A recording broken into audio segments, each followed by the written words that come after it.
Welcome back to the CMO Summit. Before we get going with the next helping of inspiring content, we'd like to take a moment to thank our sponsors for helping us bring this event to your screens. And don't forget to visit our website where you can access even more content and check out our in-person events. We could be coming to a city near you. Enjoy the next session.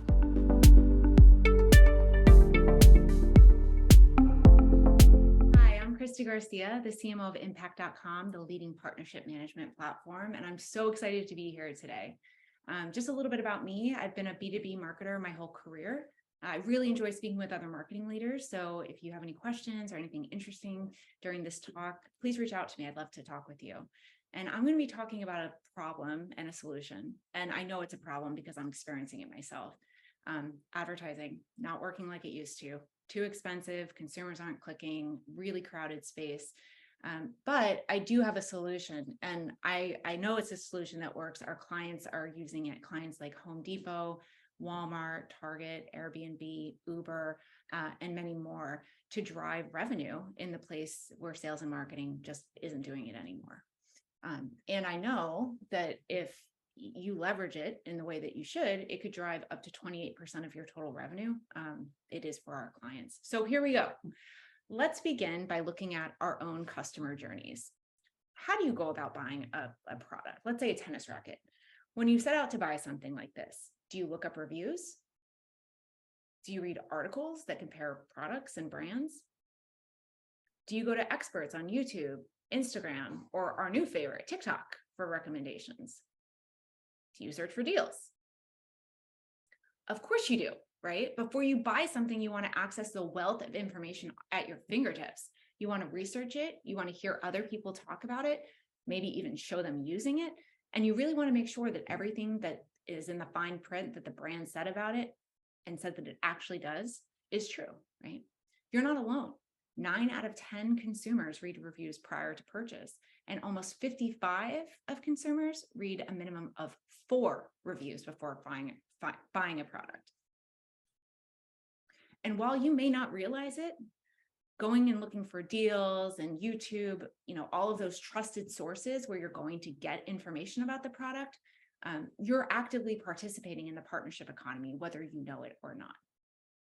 So we've seen game changers in a lot of different areas, right? Production methods, marketing strategies, new social media platforms. And every time companies that see and embrace these changes can really shape and benefit from the disruption, whereas the companies that don't typically lose their competitive advantage. I'm here today because I believe modern partnerships are today's game changer.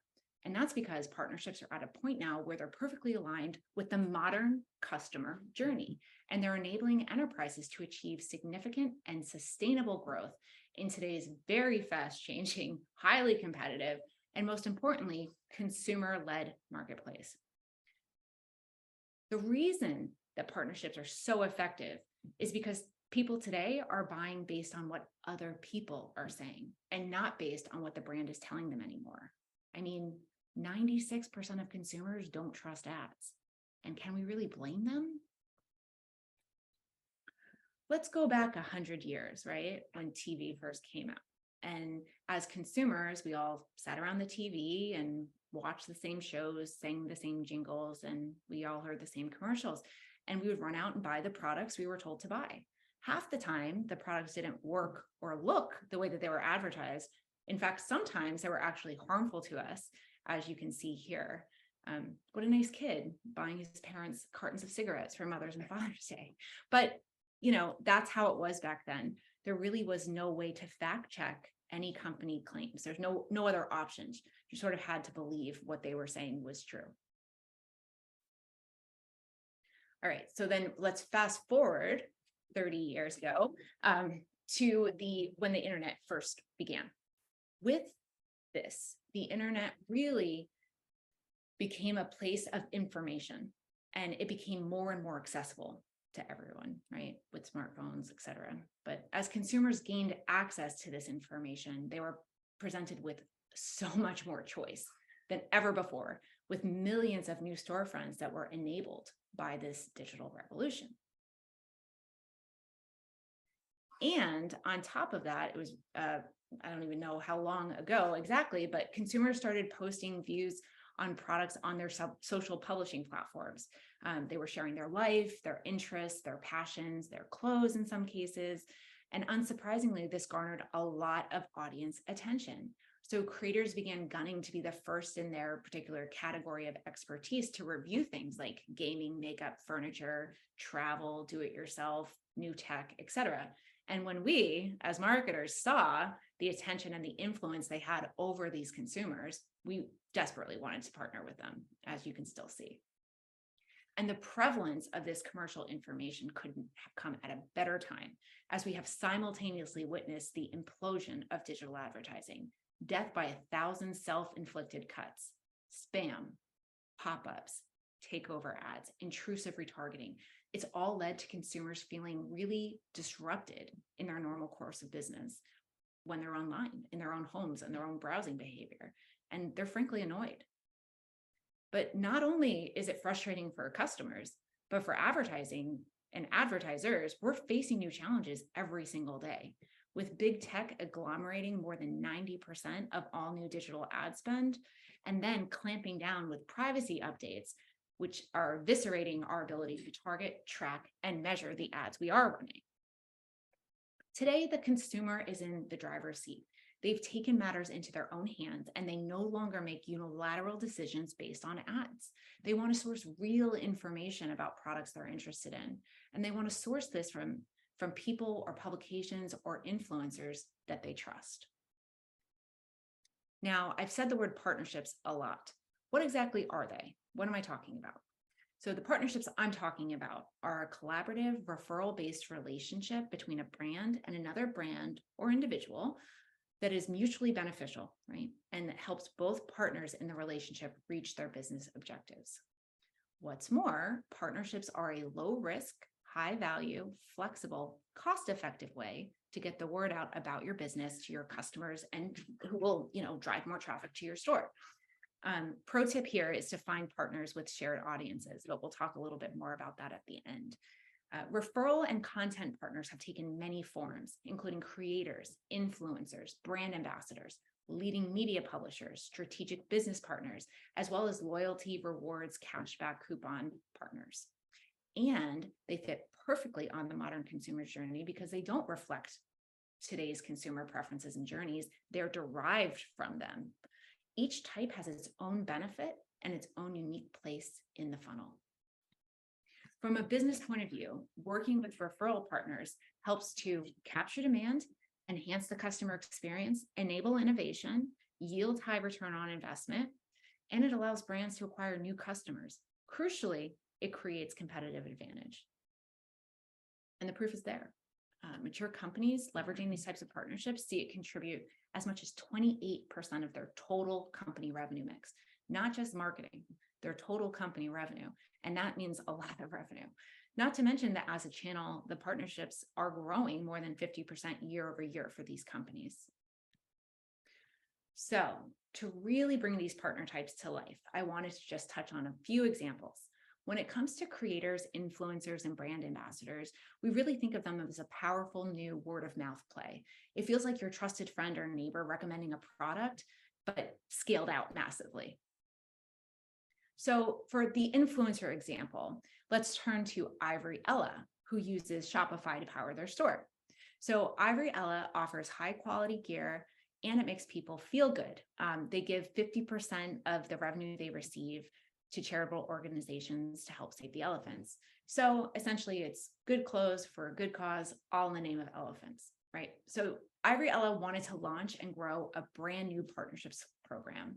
The company was really excited about the channel's ability to reach untapped markets and encouraged by the low barriers to entry for starting a new partnership program. Their goals were to reach new audiences, leverage social influencers more efficiently, and to create relationships with other strong partners. Interesting how they ran this program. So they realized that they do have a lot of followers, but they leveraged college ambassadors. They found college students who share a passion for their mission to save the elephants, are active on social media, and want to help promote Ivory Ella and the mission around their campus community. So by using partnership automation technology, Ivory Ella was able to scale rapidly, easily tracking and attributing sales to each partner. In addition, they were able to group certain partners that were contributing different things to the funnel. So they wanted to take advantage of the unique way each partner segment was adding value. Some were top of funnel, some were mid funnel, some were closing the deals. By the end of the first full year, using partnership technology, Ivory LS saw 11% of the total revenue driven by the partnership program, 56% year-over-year revenue in Q4, and 19 times the return on ad spend that they saw in either channels. The next partnership type we have is affiliate, but it's something a little different called commerce content. Essentially, it's leveraging these and other big publishers, media news sites to introduce your brand to their audience, and who wouldn't want them to, right? So commerce content is my favorite partnership type because everybody loves it: the brand, the audience, and the publication. But what is it? Why is it commerce content instead of just content? So when I say commerce content, I'm thinking product reviews, gift guides, how-to articles, buyer's guides, product comparisons, and other format that's similar like that. So I know that we've all seen listicles, right? Like the top 10 gifts to buy a new mom, or holiday gifts for parents who aren't good with technology. So if you're on that list and you're clicking the link, you're going to the brand site to purchase whatever it is that's being advertised or written about in this particular article. When you make that purchase, the publisher gets a commission. And what's really cool about it, and I can't name the global client, but one of our clients saw 470% revenue increase as a result of being featured in only one or two of these articles. It can really change the entire trajectory of your marketing. So if there's any publishers in the crowd, we also work with publishers. So Meredith Corp, for example, our contact there said, and I quote, "Over the past 3 years, Meredith has seen more than 100% year-over-year growth in revenue thanks to commerce content. During 2020 holiday season, they drove $35 million in Prime Day sales and $36 million in Black Friday, Cyber Monday sales via commerce content. They killed their ads and just used the links." So it works pretty well. All right, so let's look at this example. Corksicle is a lifestyle and consumer brand focused on hydration. They also leverage Shopify to manage their online store. So initially they were hesitant about affiliate marketing program. They thought it would attract low quality customers, but they decided to give it a shot.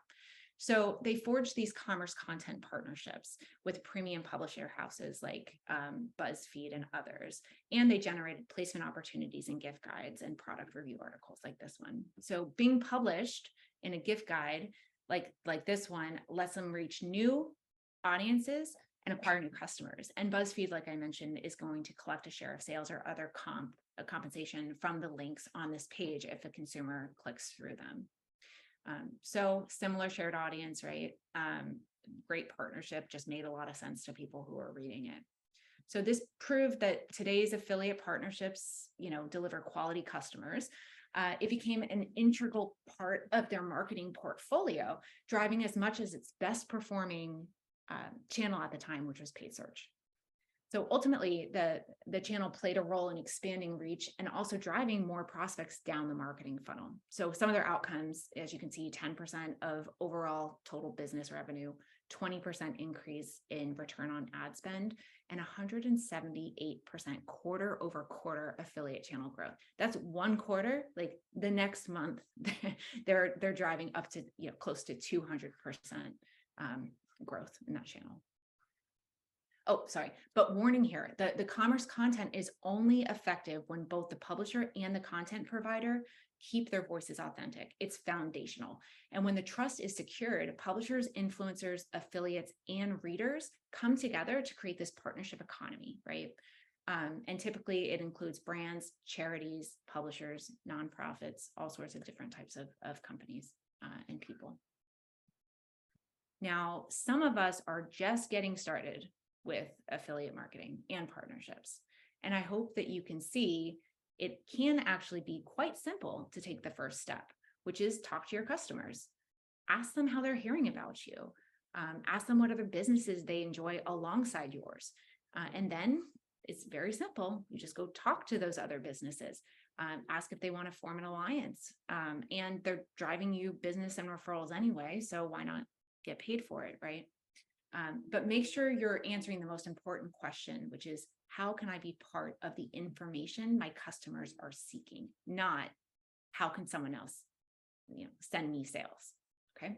And for those who have already invested in partnerships, we recommend the following 3 keys to success. The first is that you've done the work to find compatible partners.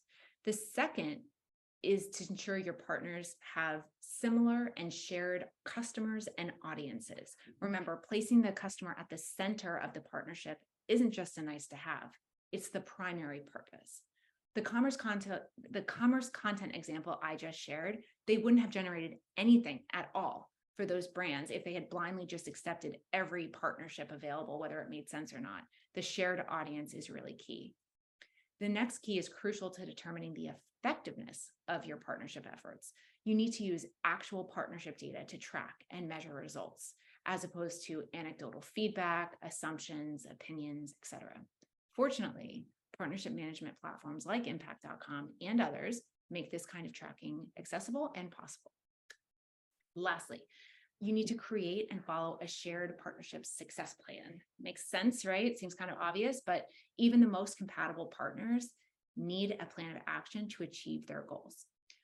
Partnership plans outline what it takes to succeed, what each task consists of, milestones, roles and responsibility, and an expected timeline. Thank you all for your time today, and I hope you do reach out to connect. I'd really love to hear from you. Thank you.